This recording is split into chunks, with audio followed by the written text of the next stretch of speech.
Bugünkü dersimizin mövzusu maliyyə funksiyalarıdır. Maliyyə funksiyaları tapmaq üçün keçirik formulu tabına və buradan finanslı, yəni maliyyə bölməsini açırıq və burada maliyyə funksiyaları görsənir. Təxminən 50-55 maliyyə funksiyaları var. Bir neçəsini onlardan biz nəzərdən keçirdəcəyik. Bugünkü dərsimizin mövzusu BS funksiyasıdır. Mən sizin üçün 4 dənə misal hazırlamışam. Bu bizdə birinci misaldır. Hamısı bank sektoruna aiddir. Yəni BS funksiyasının köməyi ilə siz müxtəlif hesablamalar apara bilərsiniz. İndi tutalım ki, belə bir misalımız var. Siz əmanət qoyursunuz banka 8000 manat, ya 2 manat olsun 8000 manat. Əmanatın müddəti 18 ay, yəni il yarım. Faiz dərəcəsi illik faiz dərəcəsi 11%. Kapitalizasiya gedir hər ay, yəni faizin üstünə faiz gəlir.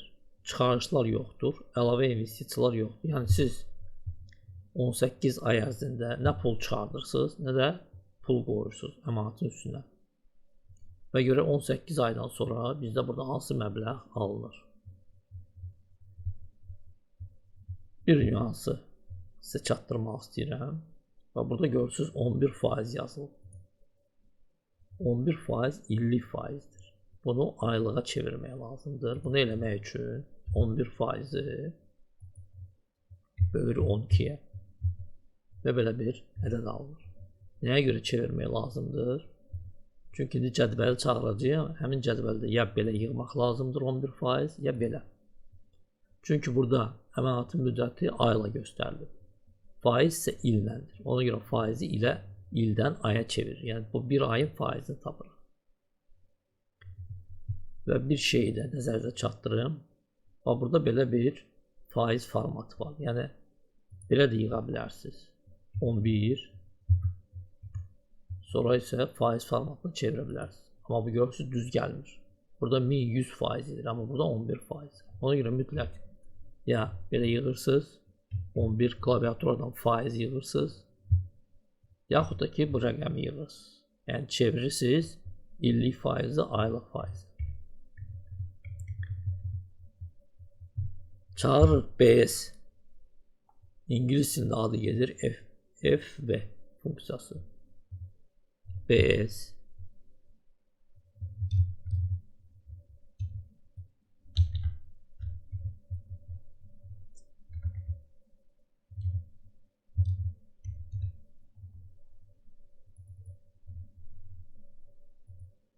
və bizdə belə bir arqumentlər pəncərəsi açılır.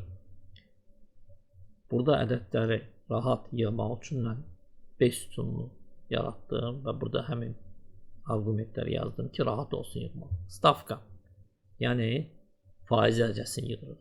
11 ya bu rəqəmi, yaxud da burada yığırıq 11-i və bölürük 12-yə. Görürsünüz, həmin ədəd alınır. Sonra KNEP. KNEP əmanatın müddətidir. Yəni neçə aya qoyursunuz? 18 aya. PLT əlavə investisiyalar bizdə yoxdur. Ona görə buraxırıq. PS əmanatın illik dəyəri, yəni 8000 qoyuruq. Və burada tip var. Burada ya 0 yaxud 1 göstərməliyik. Əgər 0 göstərmək lazımdırsa, istəyirsiniz göstərirsiniz, istəyirsiniz göstərmirsiniz. Göstərməsə sistem onu 0 kimi qəbul edir. Nə deməkdir 0 ilə 1? Əgər 0 göstərirsə, əksər hallarda banklar bu ədədi istifadə edir, yəni 0 istifadə edir. Faizlərin hesablaması göstərilən periodun, yəni 18 ayın axırında hesablanır. Əgər 1 göstərirsə, həmin periodun əvvəlində göstərilir. Beləliklə, bizdə burada 0-dır, OK düyməsini basırıq. Bu belə ədəd alınır. 9428 manat. Yəni 8 manat depozit edirsiniz 11%-lə və bu göstəricilərlə il yarımdan sonra, yəni 18 aydan sonra sizin hesabınızda 9428 manat olacaq. İndi sual yarana bilər ki, niyə burada minusdur? Yəni mənfi ədəd alınır. Adi bir misalda sizə bunu izah edeyim. Tutalım ki, cibinizdə 100 manat pul var. Kimsə sizdən 20 manat pul istəyir. Siz 20 manat o adama verəndə sizdə minus əmələ gəlir. Yəni 100-dən çıxırsınız 20-ni. Olur 80 manat. Yəni itirirsiniz. Minus. Əgər sizdə 100 manat cibinizdə varsa, kimsə sizə 50 manat verirsə, siz o pulu götürürsünüz və sizin cibinizdə 150 manat olur. Yəni plus. Yəni müsbət. Ona görə banklarda bu sistemdən istifadə edir. Əgər siz 8000-i banka yerləşdiribsinizsə, yəni 8000-i banka veribsə, sizdə mənfi olmalıdır. Yəni mənfi 8000. Bunu mənfi 8000 eləyəndə göz burada müsbət 9000 alınır. Çünki siz artıq qazanıbsınız o pulu. Mənfi ədədi, yəni mənfi işarəsini burada da göstərmək olar. Yaxud burada, disturda görürsünüz, C1 bizdə 8000. C1-in qabağında mənfi qoya bilərsiniz. Belə. Ki, nəticə müsbət olsun. Belə. Keçək ikinci misala. Bu misal təxminən birinci misala oxşardır. Sadəcə olaraq görürsünüz, burada ədəd yoxdur. Yəni əmanətin ilkin dəyəri yoxdur. Burada var idi 8000. Və burada görürsünüz, əlavə investisiyalarımız var. 1000 manat. Burada isə yox. Yenə çağırır funksiyanı. Keçir arqumentlərə. Faiz dərəcəsi 12-dir. Bölürük 12-yə. 0,1 alınır. Yəni aylıq faizə çeviririk. KNEP, yəni əmanət müddəti 36 aydır. PLT, yəni əlavə investisiyalar bizdə var. Yerləşdiririk. PS bizdə yoxdur. Yəni ilkin dəyər yoxdur. Tip də bizdə 0-dır yazılır. Okey. Və belə də alınır. Yenə də burada istəyirsiniz dəyişə bilərsiniz. Ya burada, ya biz burada dəyişək. Ki müsbət ədəd alınsın. Yaxud da istəyirsiniz və burada dəyişə bilərsiniz. Ki ədəd müsbət alınsın. İndi keçir üçüncü misala. Üçüncü misal bu misal kimi olacaq və orada sizə fərqi göstərəcəyim. Bax, bu qrafada olan fərqi göstərəcəyim. 0 ilə 1 arası. Fərq nə qədər olur? Əvvəli eynidir. Bərabərdir. BS çağırdıq funksiyanı. 8% bölür 12-yə, çeviririk aya, illik faizi ay faizinə. Əmanətin müddəti 120 ay. PLT-miz var mı? Var. 5000. PS bizdə yoxdur. Yəni ilkin dəyər yoxdur. Tip qoyuruq 0. Hərlik 0. Burada istəyirsiniz birbaşa ilə buradan mənfi işarəsini yığaq ki, cavab bizdə müsbət alınsın. Okey. Və belə bir cavab alınır. 914730. Gəlin bunu bir yerdə yazaq burada. 914730. Formatını belə dəyişək. Belə. İndi burada bir dənə dəyişik. Tip, yəni 0-ın yerinə 1 yazırıq. Və fikir veririz, ədəd olur 920.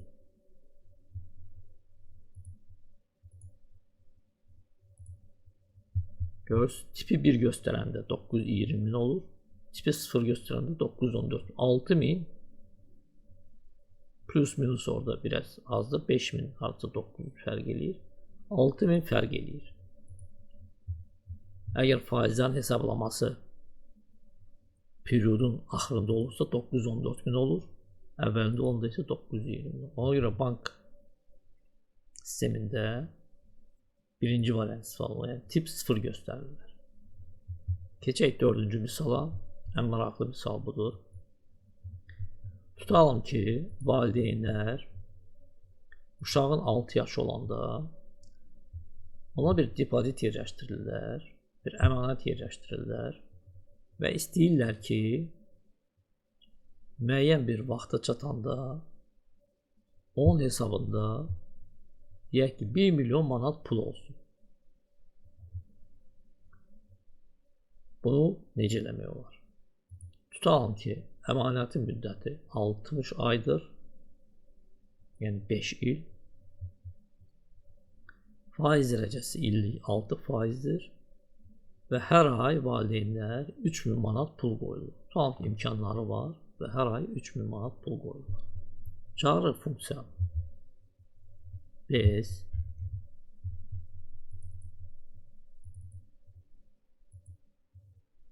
əvvəli birinci 3 misalını heç nəyinə fərqlənmir. 6% seçdik, bölür 12-yə, çeviririk aya. 60. PLT-miz varmı? Hə, 3000. O saat ilə mənfi qoya bilərik. Belə olsun. Və burada bizdə heç nə yoxdur. PS yoxdur, yəni ilkin məbləğ yoxdur. Tipdə 0-dır. Okey. Gəl bu formatı biraz dəyişək. Belə eləyək. Yəni gəl burada bir əməliyyat da eləyim. Bu 60 aydır. 60 ayı ilə çeviririk. Bölürük 12-yə. Bu eləyir 5 il. Və burada uşağın yaşı 6, üstə gəl 5. Yəni 11. Yəni əgər valideynlər 60 ay ərzində 66% illik dərəcəsi ilə hər ay 3000 qoysalar, uşağın 11 yaşı olanda onun hesabında 209.000 manat olacaq. Amma bizə lazımdır ki, orada 1 milyon olsun. Bunu əllə də dəyişmək olar. Deyək ki, bu ədədləri, əlavə investisiyanı dəyişmək olar, əmanət müddətini dəyişmək olar. Amma Excel'in belə bir əmri var, komandası var. Onun köməyi ilə 1-2 saniyə burada 1 milyon almaq olar. Və burada ədədlər dəyişəcək. Keçirik Danlı tabına, yəni date tabına və burada belə bir əmr var. Analiz, что если. Yəni sistem analiz edəcək əgər nəyisə dəyişəcəksə. Basırıq bu üç bucağı və burada var podbor parametri, yəni parametrlərin seçimi. Burada göstərir ki, sistemə göstərir ki, hansı xanada, yəni ustanavit yəçək ki, hansı xanada, yəni burada hansı xanada biz lazım olan ədədi almaq istəyirik. Deyək ki, bu xanada bizə 1 milyon lazımdır. Yığırıq burada 1 milyonu, 1, 2, 3, 1, 2, 3, 1 milyon və sistem soruşur ki, bu xanada 1 milyon almaq üçün hansı xananı dəyişmək istəyirsiniz? Tutalım ki, bizə bu xananı dəyişmək lazımdır. Yəni, əməliyyatın müddətini artıraq və azaldaq, belə deyək. Burada göstəririk və OK düyməsini basırıq. Və görürsünüz, 1-2 saniyə ərzində burada 1 milyon yığılır və sistem sizə göstərir ki, əmanətin müddəti olmalıdır belə 16 il. Yəni 196 ay olmalıdır. Yəni artıq uşağın 22 yaşı olanda, yəni 16 ildən sonra əgər valideynlər ayda 3000 manat investisiya eləyəcəklərsə 6%-dən illik uşağın hesabında 1 milyon manat pul olacaq. Okey. Bunu başqa cür də eləmək olar. Tutalım ki, əmanət müddətini yox, məbləği dəyişmək olar. Qaytaraq dala. Yəni 5 il əmanət olunur, amma hansı məbləğ? Eyni əməliyyatı yerinə yetiririk. Yenə də yığılır burada 1 milyon, 1, 2, 3, 1, 2, 3. Amma bu xananı yox, bu xananı dəyişirik. Okey. Və sistem sizə göstərir ki, əgər 5 il 6% ilə investisiya eləmək istəyirsə ki, 11 yaşında uşağın hesabında 1 milyon olsun, Onda hər ay 14.000 manat, 14.333 manat investisiya valideynləri yerinə yetirməlidirlər. Bugünə bu qədər. Təşəkkürlər.